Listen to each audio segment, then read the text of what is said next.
এখন বাজে হলো 7:20। আজকের ব্লগটা এখন থেকে শুরু করলাম।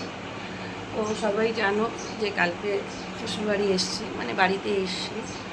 তো আজকে ওখানেই আছি, এই বেরোবো। তো ঘুম থেকে উঠেছি, ব্রাশ হয়ে গেছে, তো তারপরেই ব্লগটা শুরু করলাম।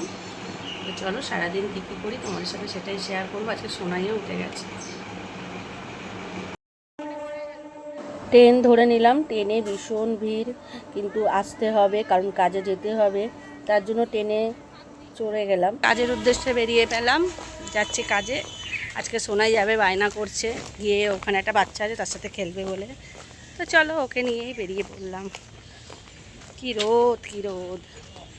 এখনকার মতন তোমাদের ঢোকাটাই দেখাতে পারি আর বেরোনোটা দেখাতে পারি, মাঝে মাঝে কিছুদিন কিছু সময় রান্নাটা দেখাই। অনেক পদই রান্না হয়েছিল, তার মধ্যে সোনাইকে বললাম যে মাছের ঝোল আর ভাতটা যখন করছি সেটা দেখা। তার সাথে পোস্ত হয়েছিল, বিউলির ডাল হয়েছিল, শাক ভাজা হয়েছিল, অনেক কিছুই হয়েছিল। কিন্তু একটা সমস্যা কী বলতো, ওখানে না তিন দিদিভাই সব সময় ঘরে থাকে। এবার কী বলতো, সবাইকে সব কিছুই পছন্দ হয় না, তার জন্য ভিডিওটা না সবসময় করে উঠতে পারি না। কাজ থেকে বেরিয়ে পড়লাম বাড়ি যাওয়ার উদ্দেশ্যে, কিন্তু সবাই যেন নীল ষষ্ঠী, ফল তো কিনতে হবে। তো কত রকম ফল কিনেছি দেখে নাও।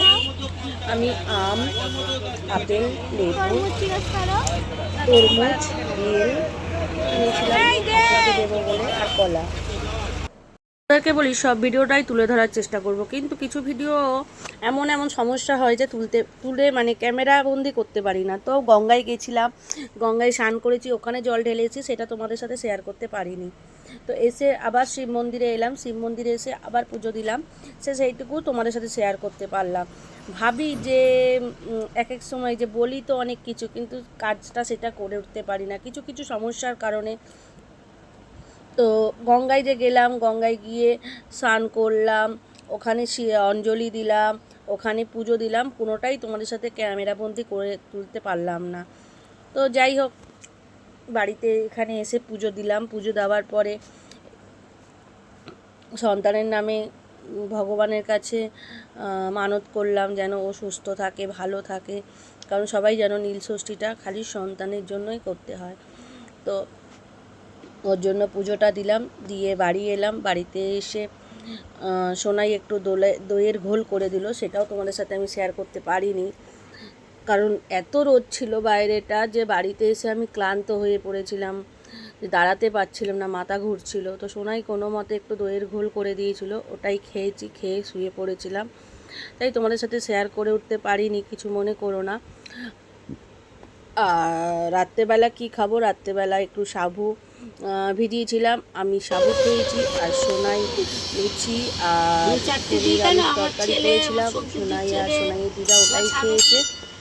আর পুজো দিতে গিয়ে একটা কাণ্ড যেটা হলো, পাড়ার সবাই আমাকে চেনে বা ভালোবাসে, তো সবাই মিলে একসাথে পুজো দিচ্ছিলাম, আর খুব ভালো লাগছিল। এটা আমার বৌদি এসেছিলো পুজো দিতে, তো সবাই মিলে পুজো দিলাম। পুজো দেওয়ার পরে বাড়ি চলে এলাম, বেশ ভালো কাটলো দিনটা। মাঝে মধ্যে কিছু কিছু ভিডিও ক্যামেরাবন্দি করতে পারি না, তার জন্য সরি। আর যারা আমার চ্যানেলে নতুন আছো তারা অবশ্যই একটু সাবস্ক্রাইব করো, আর যারা পুরনো আছো তারা তো সাবস্ক্রাইব করেই রেখেছো। আর যদি আমাদের প্রত্যেক দিনকার ব্লগ ভালো লাগে অবশ্যই একটু শেয়ার করো। আর সবাইকে বলি গুড নাইট, শুভরাত্রি, সবাই ভালো থেকো, সুস্থ থেকো। আর একটা নতুন ব্লগ নিয়ে চলে আসবো, সবাইকে বলছি টাটা।